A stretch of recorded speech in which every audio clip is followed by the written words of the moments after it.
Shema Yisrael, Shema Yisrael, Shema Yisrael, Shema Yisrael, Adonai Elohim, Adonai Elohim, Adonai Echad.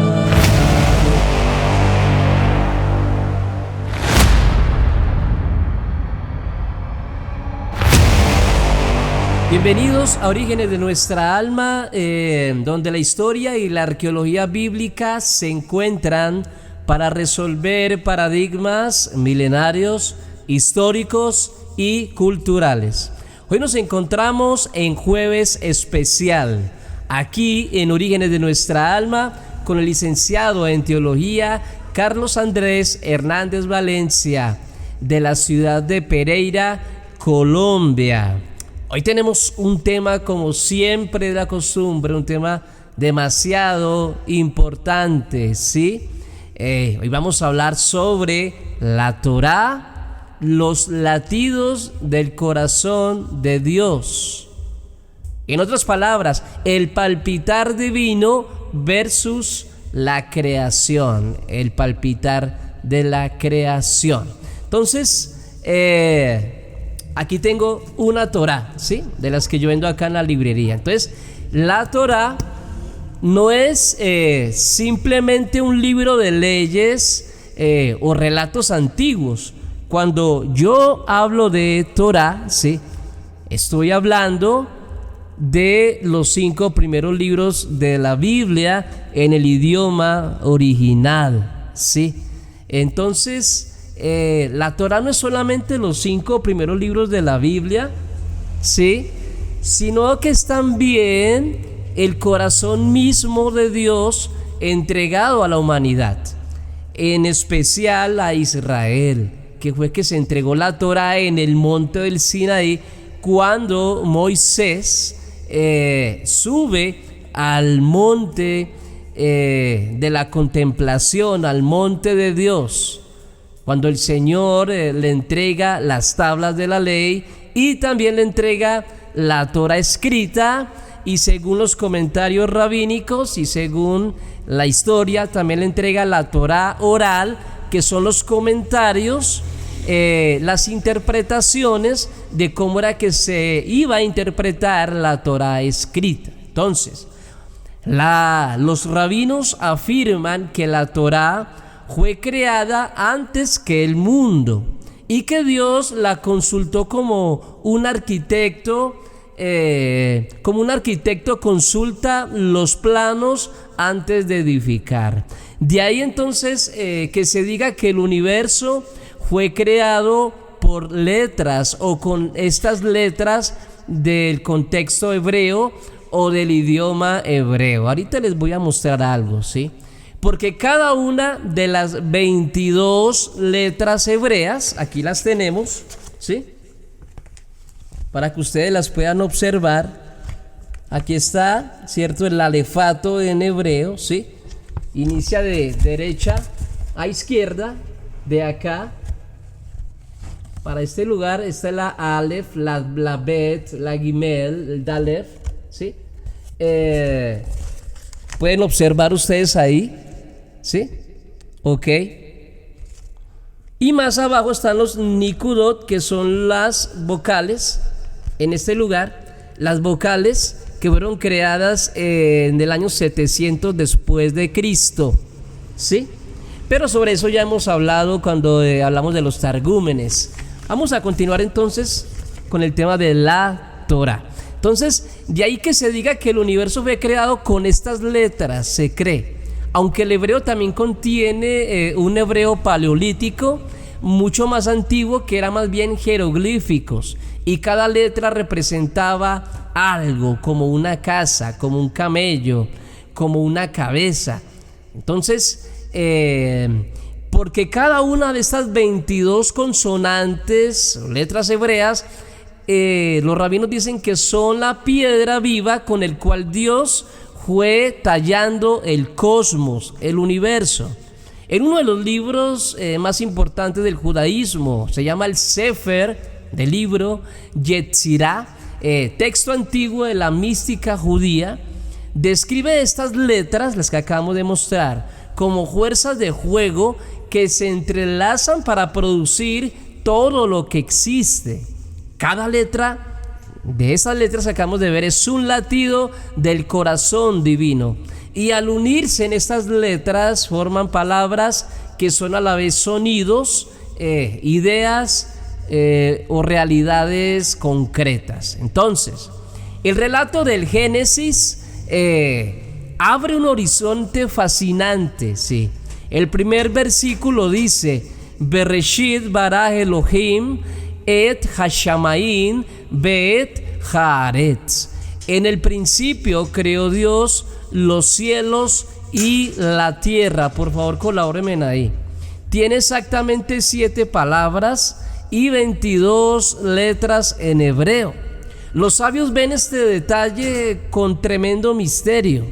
7 es el número de la plenitud y de la misma creación, mientras que 28 corresponde al ciclo lunar, ¿sí?, completo, como si el primer versículo encerrara el ritmo del tiempo y la totalidad cósmica.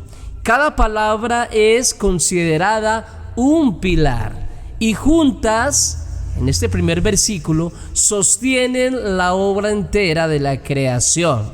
El Zohar, que es otro libro de la mística judía, enseña que estas 7 palabras son las 7 columnas de la sabiduría mencionadas en Proverbios capítulo 9, versículo 1, y que en ellas palpita el corazón divino que late hacia la misma creación.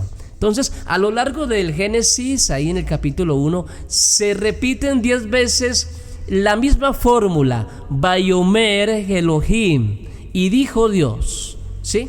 Estas son llamadas las 10 palabras de la creación, que los rabinos comparan con los 10 mandamientos entregados en el Sinaí.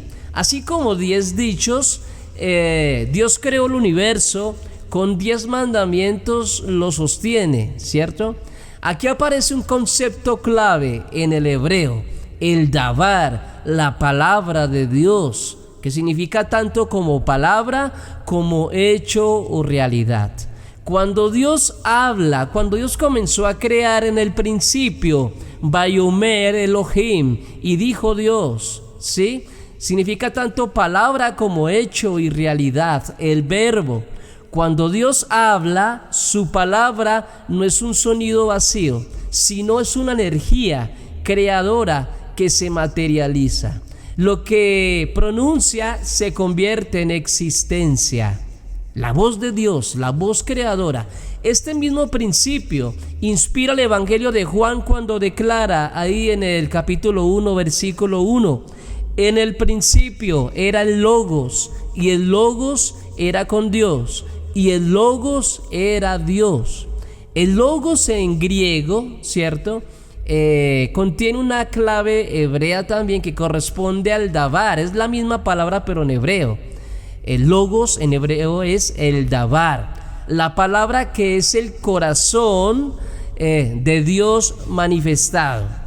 Los rabinos entonces han meditado mucho en esta palabra, en estas cantidad de letras en hebreo, palabras en la Torá, las cuales son 22 consonantes.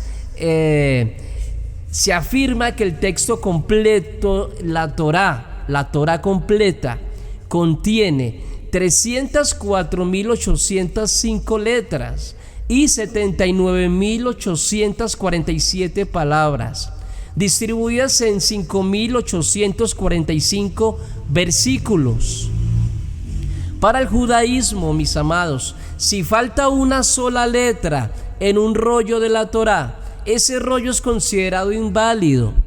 Cada letra es como una célula del corazón divino, y juntas forman el latido completo que mantiene vivo al pueblo de Dios, al pueblo de Israel.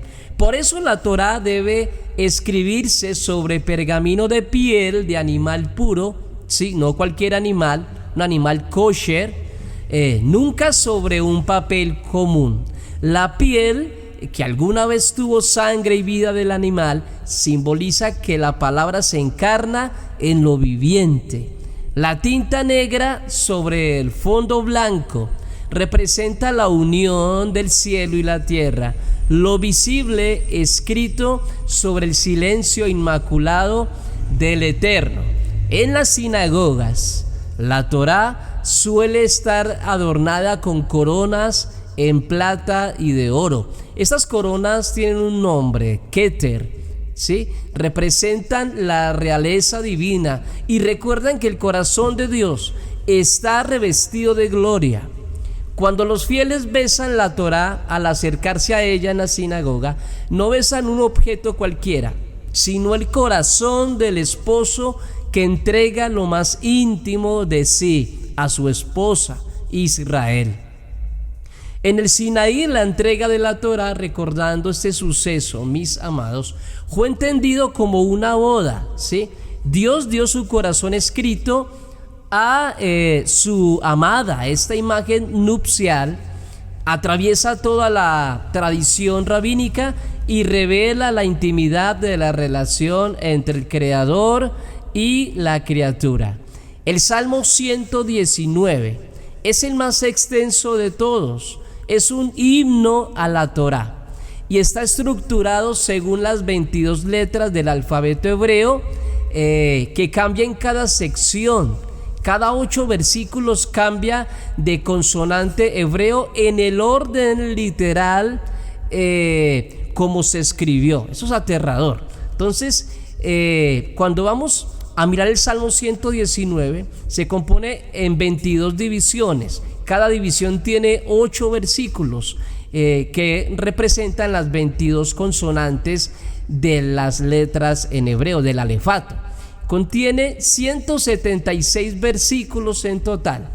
El número 8, que supera el 7 de la creación, simboliza lo eterno y lo que trasciende lo natural del número 7, la perfección. Este diseño poético muestra que la Torá no solo pertenece al orden creado, sino que conecta con lo eterno.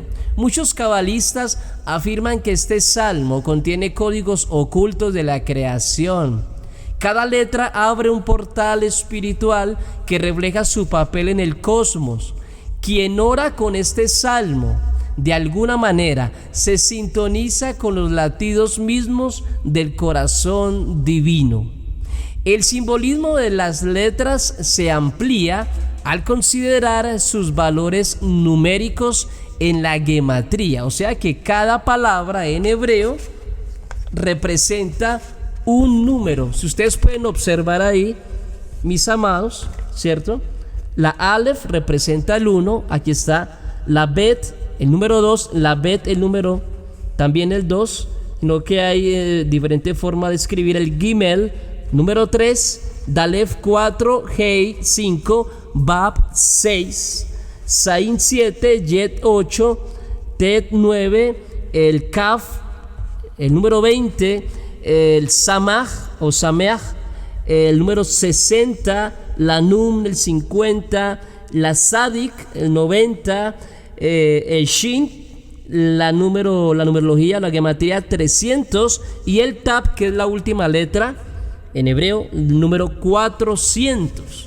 Entonces, de esta manera, cuando hay palabras en hebreo, se numeran y se suman estas numeraciones y se llegan a interpretaciones más profundas de la misma letra. Vamos a mirar algo de la gematría, que es la numerología en hebreo. O sea que la Biblia contiene gematría, eso es aterrador.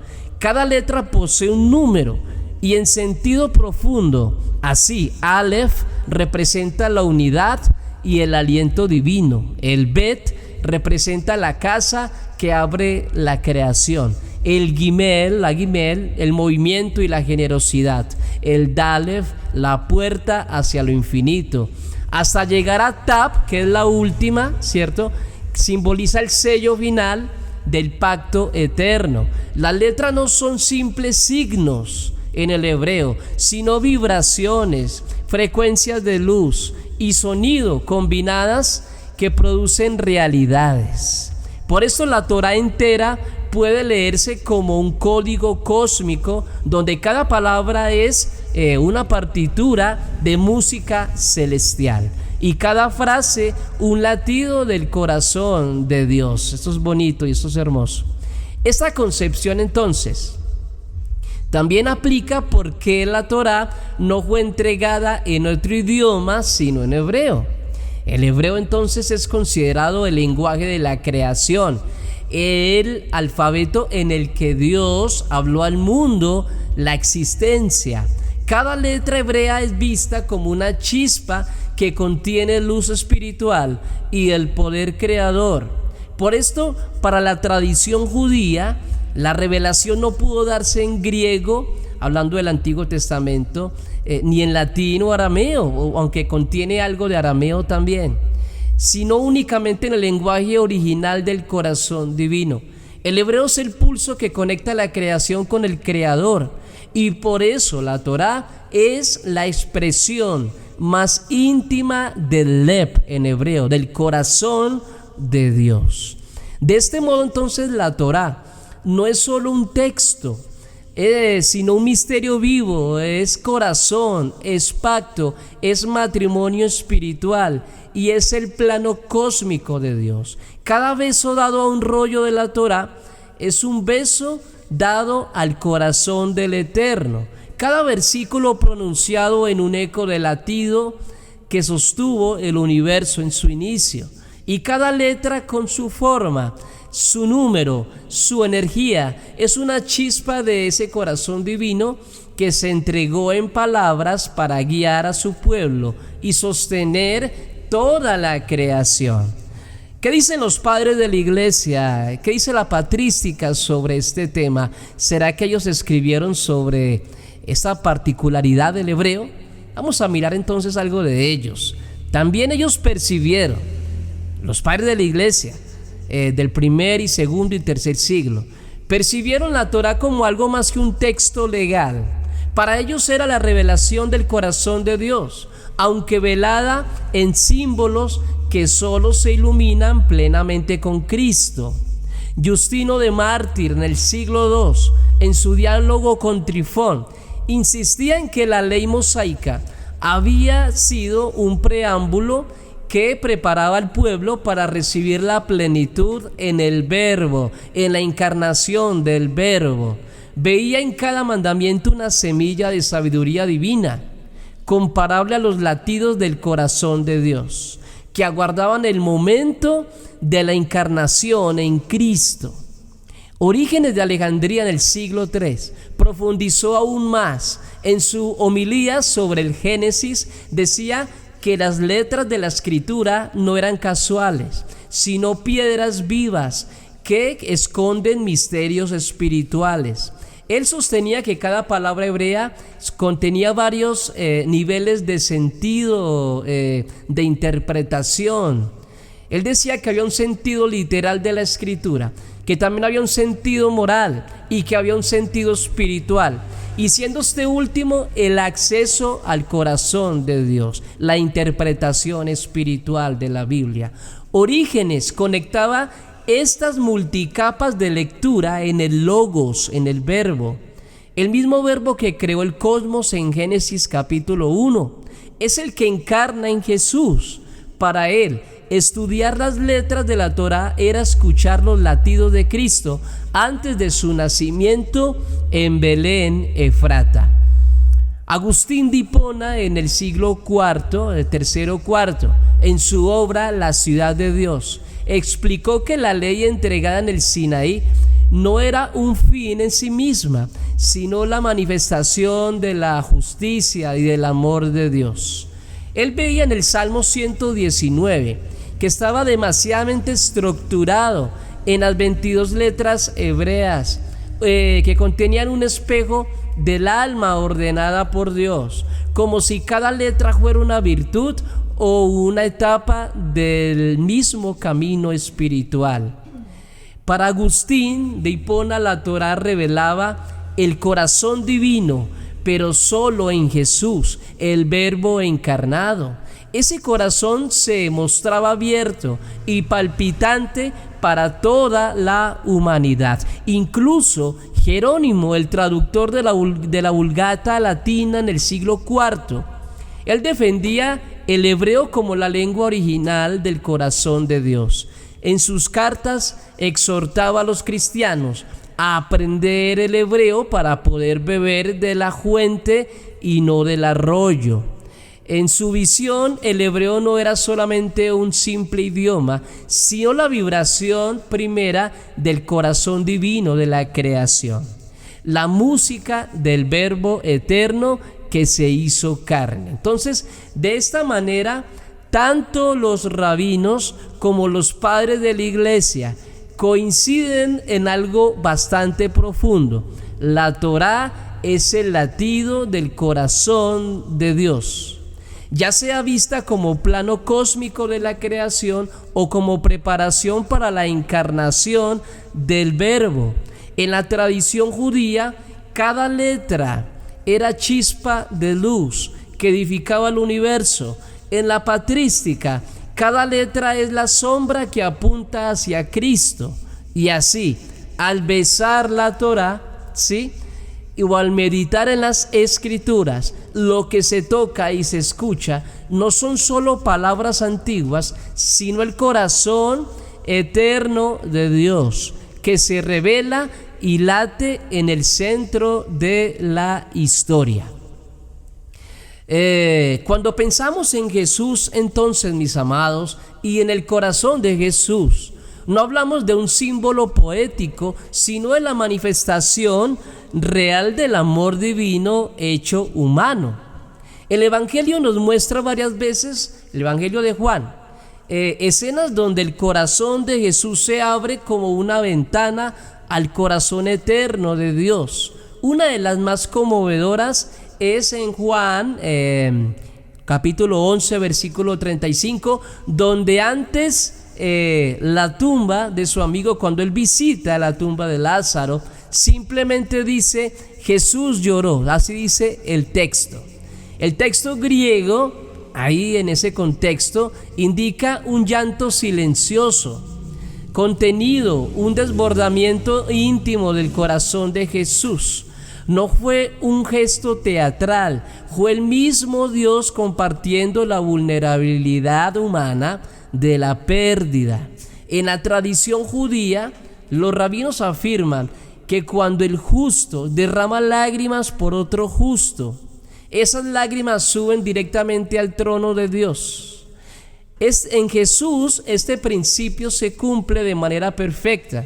Sus lágrimas son al mismo tiempo las lágrimas del hombre y de Dios. Otra escena aterradora y otra escena central se encuentra ahí en Lucas capítulo 19 versículo 41, donde Jesús, al acercarse a Jerusalén, contempló la ciudad y lloró por ella. El verbo griego ahí en ese texto significa llorar con un gemido audible, un lamento profundo. Aquí no son lágrimas silenciosas, sino un grito del corazón. Los rabinos hablaban de Jerusalén como la niña del ojo de Dios. Está en Zacarías capítulo 2 versículo 8. Ellos decían que cuando el pueblo pecaba era como si hirieran el corazón mismo del Eterno. Jesús, al llorar sobre Jerusalén, está revelando que su corazón humano palpita a la misma angustia divina por su pueblo. Los padres de la iglesia vieron aquí una señal del amor de Cristo, que no se resigna a la perdición, sino que sufre por aquellos que lo rechazan. Orígenes, por ejemplo, escribió que el llanto de Jesús es el juicio más dulce que ha recibido Jerusalén. El corazón de Jesús también se manifiesta en compasión activa. Ahí en Mateo capítulo 9 versículo 36 dice que Jesús también se manifiesta en compasión activa. Dice que al ver a las multitudes tuvo compasión, sí, de ellas, porque estaban desamparadas y dispersas como ovejas sin pastor. La palabra griega deriva acá en esplagna, que significa entrañas, lo más interno del ser. Es decir, la compasión de Jesús no era un gesto interno, sino que brotaba de lo más hondo de su corazón. En la tradición hebrea, el término equivalente que procede a regem, vientre materno, esta compasión que mostró Jesús por el pueblo que se iba a perder, tanto en hebreo como en griego, se extiende como un amor visceral, un dolor que se siente en lo más profundo. Así, cuando Jesús mira a las multitudes, el corazón del Creador late, ¿sí?, en las entrañas de un hombre que no soporta ver a su pueblo perdido. La cima del corazón de Jesús está en la cruz, ahí en Lucas capítulo 23, versículo 34. Recoge sus palabras. ¿Qué dice el Señor? Padre, perdónalos porque no saben lo que hacen. Aquí el corazón de Cristo revela la paradoja divina: amar a los que le odian, perdonar en el momento del mayor dolor. El verbo griego usado acá es afes. Es un imperativo que significa déjalos ir, suelta la deuda. Es lo que el Señor le quería decir a Dios en ese momento. No es un perdón sentimental, es un acto jurídico y espiritual. No es un perdón sentimental, es un acto, vuelvo a repetir, jurídico y espiritual. Jesús intercede para que la culpa no caiga sobre sus verdugos. En el judaísmo, el perdón está estrechamente vinculado con el día de la expiación, el día más importante del año, el día del Yom Kippur, el día en el que el sumo sacerdote entraba al santo de los santos para interceder por el pueblo. Eso está ahí en Levíticos 16. Aquí Jesús, desde la cruz, se convierte en el verdadero sumo sacerdote que desde su propio corazón se ofrece como expansión. La patrística lo entendió como el movimiento donde el corazón de Dios y el corazón del hombre se funden en un solo sacrificio. Agustín dirá que la cruz es el púlpito del corazón de Cristo, porque desde allí enseñó la lección suprema del amor. Ya entonces, para ir terminando, mis amados, con el corazón de Dios y ahora viendo el corazón de Cristo, incluso en la resurrección, el corazón de Jesús late en una nueva dimensión. En Lucas 24, versículo 32, los discípulos de Emaús dicen: ¿no ardía nuestro corazón dentro de nosotros mientras nos hablaba en el camino? Decían sus discípulos que les ardía el corazón por las palabras de Jesús. La expresión cardia, corazón, significa literalmente un corazón encendido, en llamas. Este ardor no es solo una emoción pasajera, es la manifestación de la vida divina, entrando en la interioridad humana, en el creyente. En la tradición judía, el fuego entrando en la interioridad humana, en la tradición, ¿sí?, dice que simboliza la presencia de Dios en el creyente, el Espíritu Santo, la chispa divina, desde la zarza ardiente hasta la llama perpetua del templo. En la experiencia de los discípulos, este fuego que ardía en el corazón de ellos no estaba ya en un lugar externo, ¿cierto?, sino en un lugar interno, en su propio corazón, sino en el corazón mismo de ellos, mostrando que el resucitado, Jesucristo resucitado, y la creencia en el Evangelio transforma el corazón humano en un nuevo altar de su presencia. Este fue el gran cambio que hizo nuestro Señor Jesucristo. Al no haber templo en Jerusalén, al haber sido destruido en el año 70 después de Cristo, va a adquirir otro carácter más profundo, la presencia del templo, y el templo ya va a pasar a ser su pueblo. Cada creyente hace parte de esta estructura del templo espiritual. Cada creyente hace parte de un ladrillo cósmico, de un ladrillo espiritual, de esta edificación llamado iglesia. Entonces, cuando nosotros entendemos esto, ya sabemos que el templo no es el lugar donde nos reunimos cada 8 días. El templo no es la catedral. El templo es cada creyente. Cuando en el momento de su bautizo entra el Espíritu Santo, lo toma, lo posee. Sí, ese es el momento en que cada ser humano se convierte en una nueva criatura por medio del Evangelio y por medio del Espíritu Santo. Ese es el momento, esa es la gran revelación, que por medio de Jesucristo cada uno de los discípulos son templo vivo, son piedras vivas. Entonces, mis amados, demasiado interesante este tema en esta noche, ¿sí? Queremos centrarnos entonces al corazón de Dios, viendo que la Torá, como iniciamos, sí, la Torá, los 5 primeros libros de la Biblia, los libros, los Sefer Torá, entregados en el monte de la revelación, en el monte de Dios, es el corazón del Dios vivo, ¿sí? Es algo demasiado interesante de comprender. Y luego la revelación que llegó posterior, hablando de los libros de los profetas, de los Neviim, de los Ketubim, los agiógrafos, cuando llegaron los salmos, ¿sí? Cuando llegó el Nuevo Testamento y se copila todo lo que se llama Biblia, Antiguo, Nuevo Testamento, en un solo sefer, en un solo libro. Es el corazón de Dios. La Biblia es el corazón de Dios, es el pensamiento de Dios, es el palpitar de Dios. Eso es algo aterrador ya verlo desde esta cosmovisión profunda de lo que es el corazón de Dios, el corazón de la Torá. Y todo eso Dios quiere que se guarde en el corazón del creyente, de que ya no esté escrito por fuera, sino que se guarde en cada corazón, que se escriba en cada corazón por medio del Espíritu Santo. Muy interesante, mis amados. Entonces, de esta manera hemos culminado este tema en esta noche, mis amados, ¿sí?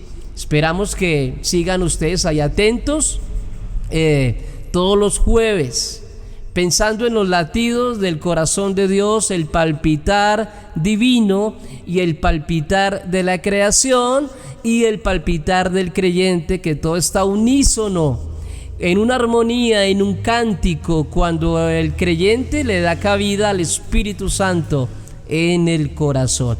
De esta manera entonces hemos terminado, mis amados, en jueves especial. Los esperamos para el otro jueves, si Dios quiere, si Dios nos da la vida. Recuerden que estamos a su servicio aquí desde Pereira, Colombia, por medio del licenciado Carlos Andrés Hernández Valencia, mis amados. Que el Señor me los bendiga y que la paz de Cristo esté con ustedes en sus hogares y en sus corazones. Que Dios me los guarde y Dios me los bendiga.